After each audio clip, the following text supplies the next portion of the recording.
published 10:45 Est, the 23rd of November, the 2017 updated 11:12 Est, the 23rd of November 2017. Thunderstorms create radiation and antimatter in Earth's atmosphere that then rains down on our planet, scientists have found. New research shows that lightning bolts trigger nuclear fission reactions in thunderclouds, firing radioactive particles toward Earth's surface. Experts claim the fallout poses no threat to life on our planet, as it is no more dangerous than Earth's normal background radiation. Scroll down for video. Thunderstorms create radiation in Earth's atmosphere that then rains down on our planet, scientists have found. New research shows that lightning bolts trigger nuclear reactions in thunderclouds, firing radioactive particles toward Earth's surface. Stock image researchers have showed for the first time that radioactive gamma rays produced by lightning react with Earth's atmosphere. Gamma rays fired off by lightning hit nitrogen gas in the air, dislodging neutrons, small particles that help to make up the nuclei of atoms. This reaction leaves unstable nitrogen atoms floating in the air, which quickly decay. The unstable atoms release positrons as they break apart, the antimatter equivalent of electrons.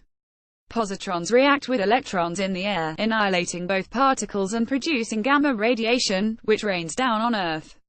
Since the radioactive isotopes are short-lived, spatially restricted, and comprise a relatively small amount compared to usual background radiative environments, I think there is no health risk from this phenomena, study lead author Dr. Teruaki Enoto said.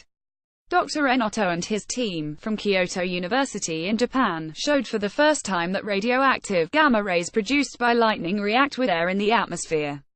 This reaction produces radioactive particles called radioisotopes and positrons, the antimatter equivalent of electrons. This array of radioactive particles has been detected since the 1980s by aircraft, ground-based observatories, and satellites. But experts had struggled to confirm that it was lightning-induced nuclear reactions that were giving off the neutrons, positrons, and other particles observed. We already knew that thunderclouds and lightning emit gamma rays, and hypothesized that they would react in some way with the nuclei of environmental elements in the atmosphere, Dr. Enoto said.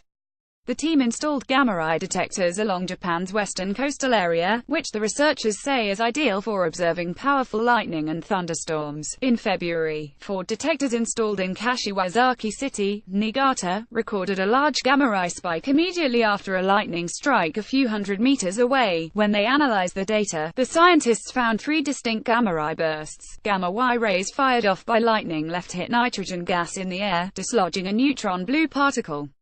This leaves an unstable nitrogen isotope 13N, which decays into a carbon isotope 13C, a neutrino and a positron. The positron reacts with electrons in the air, annihilating both particles and producing gamma radiation arrows right, which rains down on Earth. The first lasted less than 1 millisecond, the second was a gamma ray afterglow that decayed over several dozens of milliseconds, and finally, there was a prolonged emission lasting about 1 minute. Dr. Enoto said we could tell that the first burst was from the lightning strike. Through our analysis and calculations, we eventually determined the origins of the second and third emissions as well. The second afterglow was caused by lightning reacting with nitrogen gas in the atmosphere. Experts claim the radiation caused by lightning storms poses no threat to life on our planet, as it is no more dangerous than Earth's normal background radiation. The gamma rays emitted in lightning have enough energy to knock a neutron, a particle that makes up a chunk of the atom's nucleus, out of nitrogen gas. Particles in the atmosphere then reabsorb these free-floating neutrons into their nuclei, producing a gamma ray afterglow, the team's second burst. The final, prolonged emission was from the breakdown of unstable nitrogen atoms in the atmosphere that were now missing a neutron. These released positrons, which collided with electrons. When matter and antimatter meet, they annihilate one another, releasing a large burst of gamma rays. This final, prolonged gamma ray detection achieved by the team proves for the first time that lightning strikes cause nuclear reactions. Earth's background radiation is also caused by cosmic rays fired from the Sun, which strike particles in the atmosphere, raining subatomic radiation onto Earth. Artists' impression: this is a conclusive indication of electron-positron annihilation, and represents unequivocal evidence that photonuclear reactions can be triggered by thunderstorms, said experimental physicist Dr. Leonid Babik from the Russian Federal Nuclear Center, in a commentary on the research in Nature. According to Dr. Enoto, the findings show there is more going on in thunderstorms than scientists thought. Usually people think lightning can interact with electrons in atoms, he told Science Elite. The photonuclear reactions indicate that lightning also interacts even with nuclei if gamma rays have sufficiently high energy to knock out neutrons from the nuclei. We have this idea that antimatter is something that only exists in science fiction.